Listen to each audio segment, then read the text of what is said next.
the ferry. No, I just mean we're going to France. Oh, yes. Here we are in Poole, getting ready to go to the ferry. Too much because some restaurants are touristy. Good morning. We stayed in a hotel first built in the 1600s. The less you expect, and the better will be the surprise. And it felt like it. Yeah, not ADA compliant. I like the prefix menu, lunch menu, that's not in English, and that's like a very good bet. I won't say when you take the fixed menu. Yeah, but I don't think it's gonna work. Yes, we like it. That you are part of the team. I'm with the team. The team? Just the team. Yes, the team. You say, I am part of the Excuse team. me, I'm part of the team. Alone. I'm part of the team. Move a step side, please. Yeah.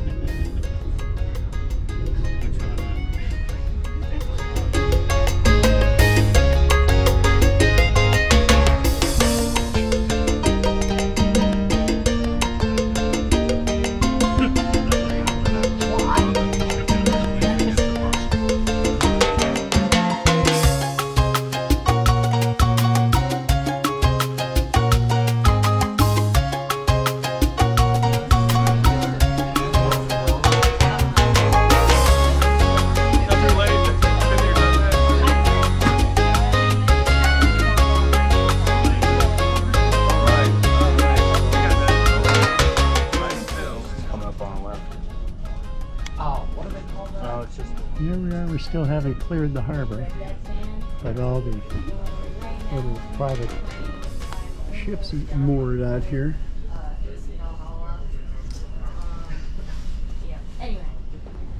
This is the lounge of the ferry.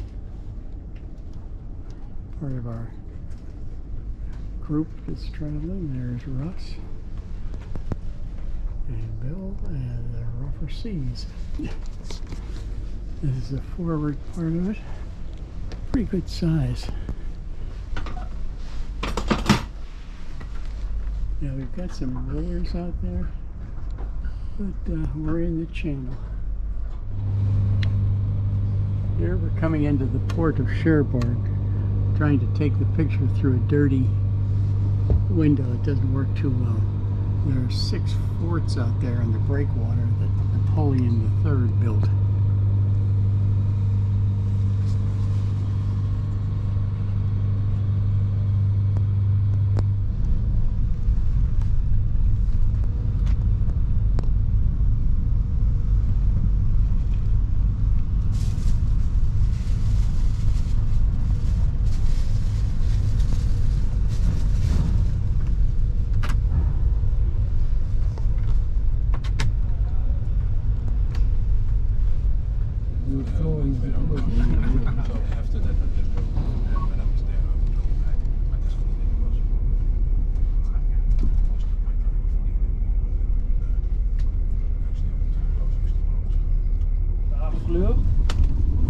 Welcome to France, everyone.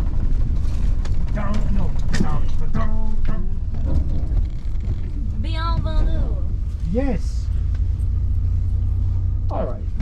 Looks like they're doing full check and compliance.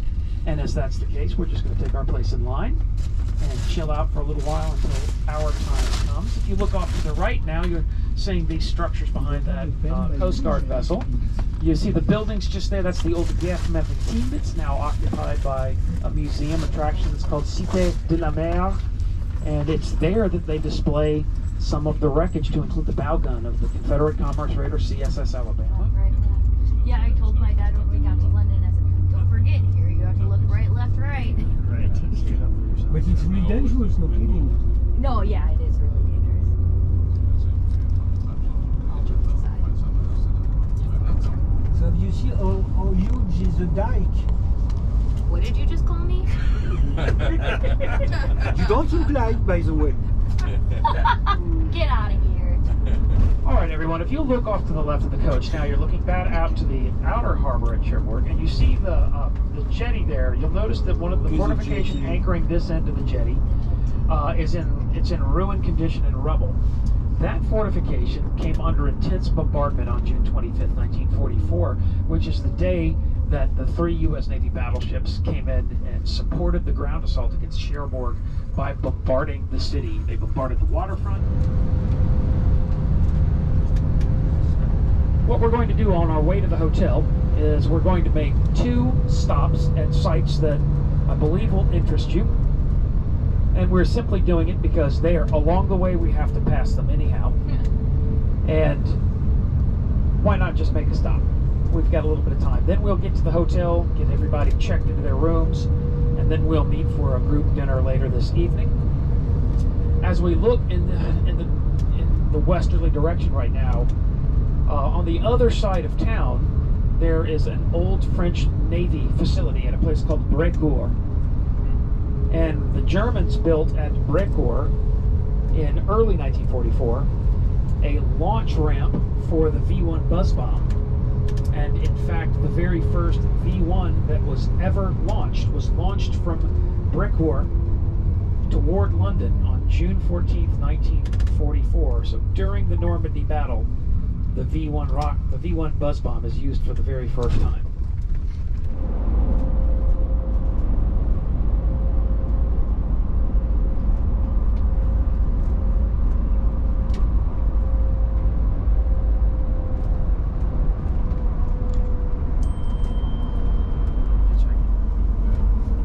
You just want to go east. That's all. Yeah, which east? East LA? East LA, yeah. Okay, everyone, we have arrived at the village Ameve as our first historical stop in Normandy, our first historical stop in France. Ramon's going to pull us up here next to the carriageway that leads to the church and the chateau beyond it. And we're going to step off of the coach and we're going to assemble inside the church cemetery. We are now walking back to a church for our first visit. I'm not quite sure what it's going to be about, but it's a little country church. You can see the hedgerows separate the fields. Characteristic of Normandy.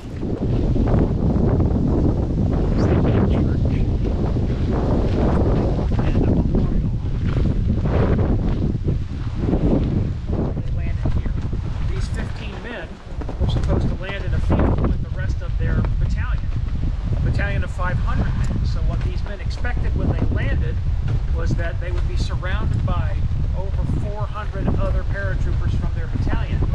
Instead, they came down, the airplane's engines sort of droned off into the distance, and they figured out that they were all alone. So they knew that they had started the big endeavor of the Normandy invasion in the wrong place. The platoon leader was 24-year-old Robert Schutt, second lieutenant. Second Lieutenant Schutt had, in addition to the problem of being in the wrong place, he had a badly wounded man. So one of the men came down and broke both legs. The man was screaming in agony. All was silence out here. All Schutt knew is that I'm in the wrong place and I got a badly wounded man.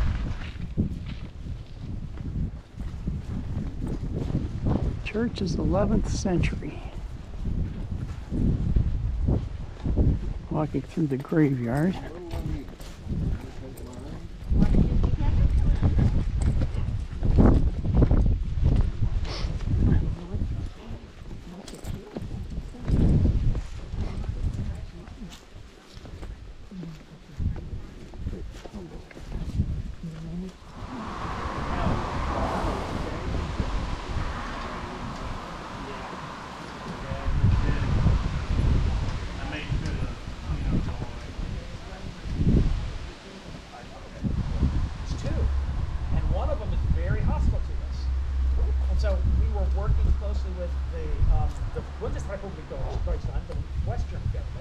We had no diplomatic ties for a significant period of time with the East German government. And so the French Republic had a problem dealing with them as well.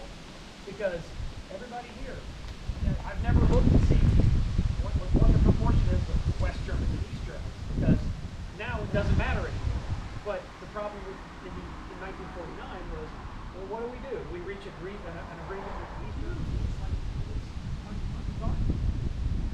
The point where this really turned into an interesting episode is that there was a man who was still alive. He was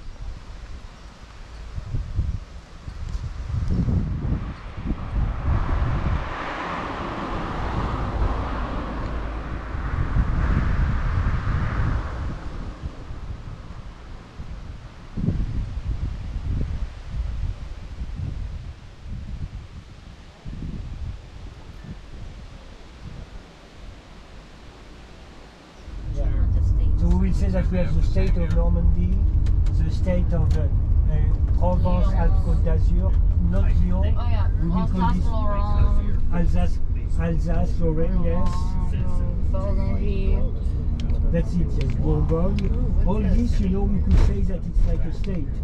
Except that the state don't have its own law, you know. You see, the police, we have national police. It's like cultural it's just cultural Yeah, it means that, you know, each school in France, they follow the same program.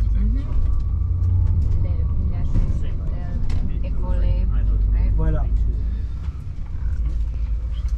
Welcome to Barneville Carteret and welcome to your hotel for the next 3 nights. We have just arrived. We're going to step off the coach, get the luggage inside. We'll get those room assignments to you, and then you'll be able to step upstairs to your room. It's just now 5 o'clock, so it's 2.5 hours before we convene for our dinner here at the hotel.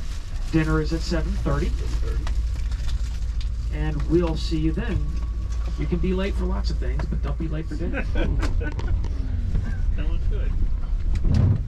Good French. Ah, That was excellent. you will have it later, but it's good if you put it somewhere. Yes. Here comes the rain. Yeah, we got on just in time. Yeah, it started raining. Rain, yeah. Yes, we are lucky. Already? Yeah. It's gonna stay here though. The It's not gonna sooner it rains, the sooner it Gerald will quits. remove his fall. There you jacket. go. Alright. I'd like to talk to Gerald, it's one of my best friends. The third person. Yes. Otherwise I feel too lonely. Same. Right, that's on the right side of the coach just now. If you look on the right, this is the little sign pointing to where the installation is, but it's just right there where the second windmill is. The second windmill is built literally on top of it, and that Nickbine station was a beacon transmitter. If you were with me at the Imperial War Museum a few days ago, I mentioned how that the Germans created this system during the Blitz in 1940, by which they had intersecting beacons that provided a navigational aid for their bombers and guided them into the target. Oh, by the way, the little area here, this is called Maison de Biscuit, or the House of Cookies. This is a popular site. It's so freaking cute! It's adorable, isn't it? It's adorable and never open for some reason. Honestly, it's so French. This is...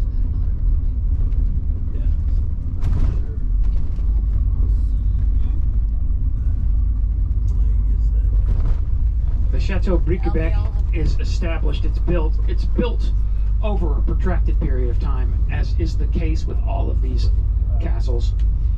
With, for example, the round turret that you see here, we would call that a circular turreted bastion. That is something that is particularly characteristic of a Romanesque style, but from the medieval period, you see construction of structures like that begin, and construction on structures like that continues typically for hundreds of years. Normandy is a very special place, and that's because Norman history is a bit of a departure from the history of the rest of France. But there's a little square, it's going to be on our left, just up ahead, as we reach the circle. Have a look at that square. You're going to see a World War I monument, and there was a photograph taken, and it is just right there. That little World War I monument just on the left. Some paratroopers from the 506th Parachute Infantry Regiment, 101st Airborne Division, posed for a photograph in front of that monument. It became the cover of Stephen Ambrose's book, Band of Brothers. And so, what you had during the early morning hours of Tuesday, June 6th, was the better part of 2 battalions of the 506th Parachute Infantry Regiment, 101st Airborne Division. They assembled in this little town, and after assembling, they were moving on to objectives. We're going to be talking about that later in the morning, but since we were passing through Sainte-Marie-du-Mont just then, I thought I would call it to your attention. As we come down off the hill, what you're going to see is that the road we are on leads directly out to the beach. This road terminates at what will ultimately become Utah Beach. but we're coming down off of the high ground onto low ground. And the low ground that we're now on, we've come all the way off the hill. The low ground that we'll now drive on all the way out to the beach. This low ground becomes quite marshy. Not so much just yet, but once we get around this bend of the road, you're going to see how it's really just marshy lowland. And this marshy lowland figures significantly into the story of what happens with the landings on Utah Beach.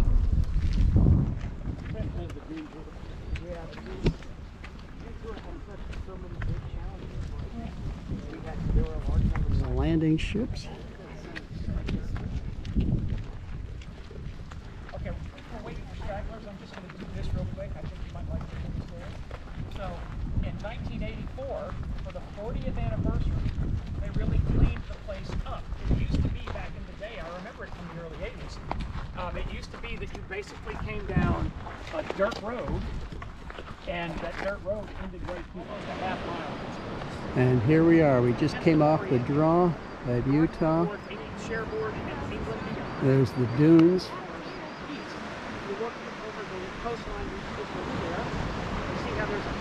The ocean. There are 5,000 ships out there.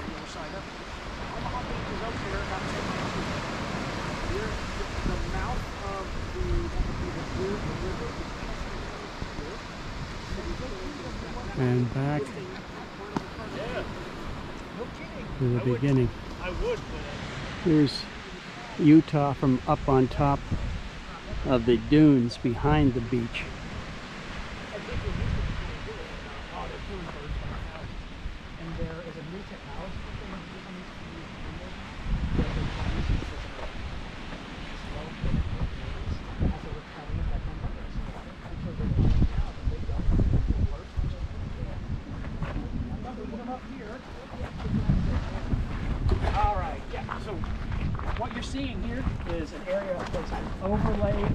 Series of eras of memorialization, okay, so that the obelisk there and flags and the additional flagpoles that are empty, that was created for 20th anniversary. Okay. This was created in 2005, I think. And then there's a bigger obelisk here that was created by the American Battle Monuments Commission only about 5 years ago. You're seeing, in other words, different eras. Of course, the museum facility itself was created. Inside the museum at Utah.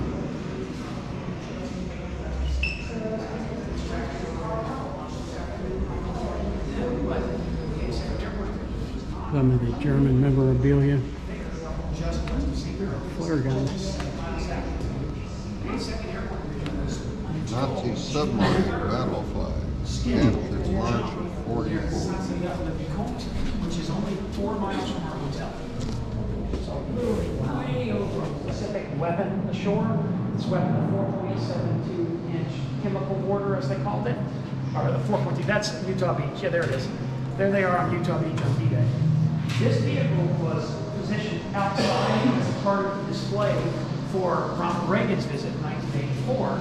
And there were 2 of them. There were 2 of these and then 2 LCV potential Cortez.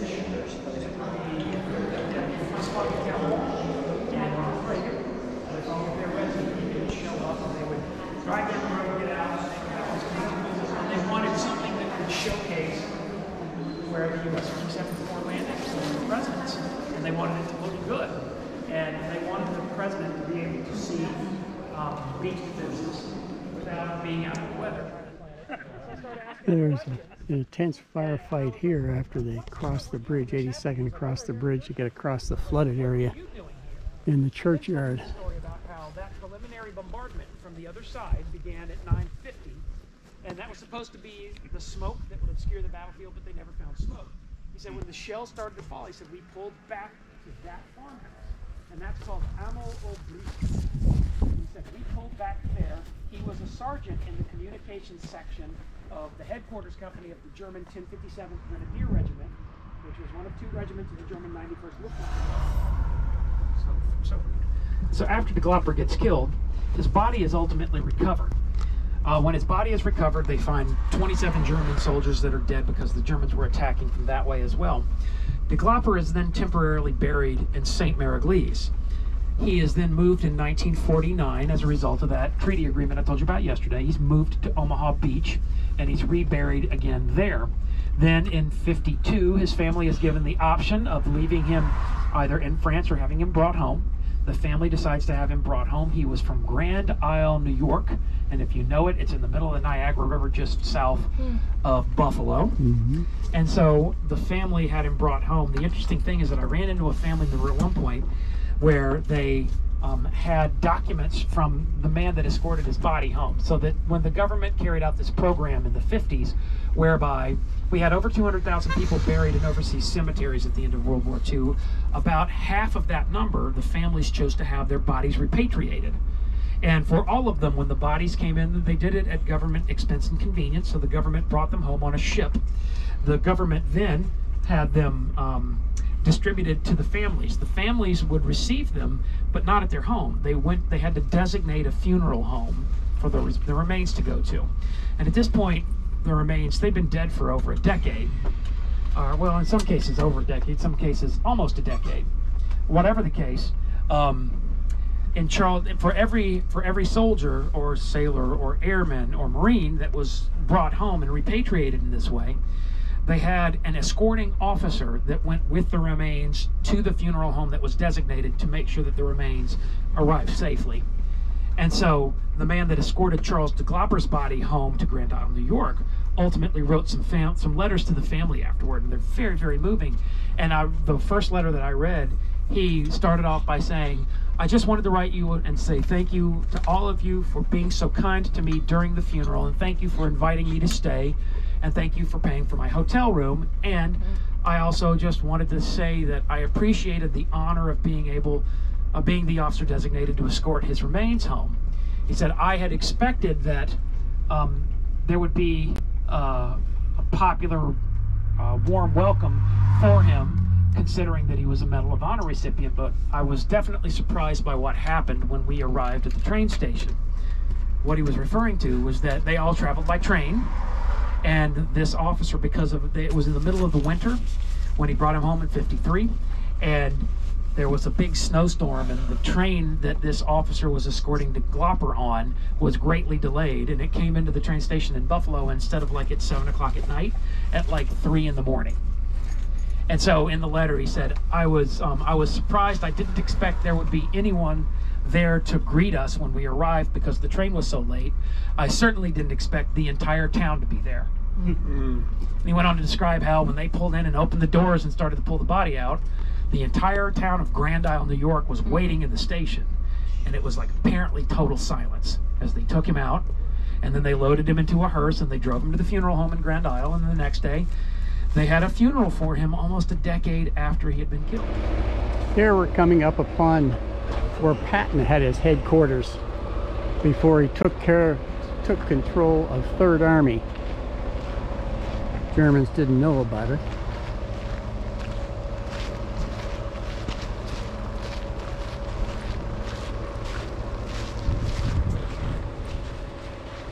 I'm going to make you see this part of the film even though you won't watch Patton with me.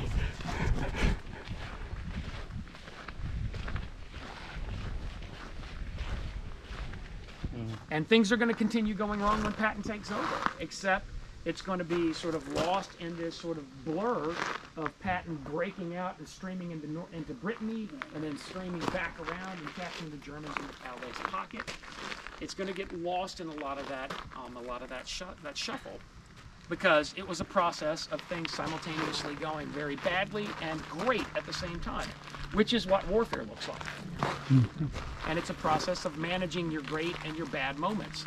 And what George Patton proved after he received the order to activate 3rd Army in this camp on August 1st was he proved that he was a man that knew how to navigate those highs and lows. He knew how to respond. Interesting. And perhaps the greatest low that he will experience, that he navigates perfectly, is the outbreak of the Battle of the Bulge in December, when suddenly 250,000 Germans push into American lines. Patton anticipates ahead of time, they're going to want me in that. I know I'm going to have to be in that. I'm going to go ahead and disengage and get ready to move, anticipating the order that he ultimately gets. And when he gets that order, he's already pivoted and he's ready for it. And that's why he is able to succeed doing it. That's one of the reasons that we recognize him as being a great combat commander during World War II. Code name given to General Patton's headquarters in the field, so that they would refer to Lucky Forward instead of saying George Patton in communiques. And they could preserve a little bit of operational security. You see under Lucky Forward the red circle with the blue field and the white A, that's the symbol of the U.S. Third Army. But what you're looking at here is the product improved version of an early World War II M4A1 Sherman tank. There are various models of Sherman tank over the course of the war. The M4A1 is the earliest of them all, but what you're seeing here is basically like a, think of it as like a 1990 Toyota Celica with 2001 Toyota Celica additions on it. It's kind of an improved model in many ways because this is an A1 hull that was probably made by, what is it, this Pittsburgh Steel and Foundry. You can tell that it's a cast hull Sherman, meaning there are two different hulls. There was a welded hull and then a cast hull. On the cast hull, you can always tell because of the smooth contours of the hull. That was one big casting. That's why everything's sort of smoothed out. You can also tell the A1 cast hulls, even if they're covered up, you can't see that the smooth, curvaceous parts of the hull. You can always tell that it's an A1 cast hull because if you make a fist and your fist barely fits between the sponsons, that indicates that it's the shorter A1 hull rather than the longer A3 hull. So this is an early war short Sherman. And another interesting detail is that Shermans ultimately are powered by 5 different power plants. And you can tell which one this one was very easily when you come out here because they have left the engine compartment doors open for all of the nerds on planet Earth and get way too excited. Because when you look in, you see how there's a big circular flange inside the engine compartment. That's for mounting the Continental 670 radial engine, which was an aircraft engine, by the way.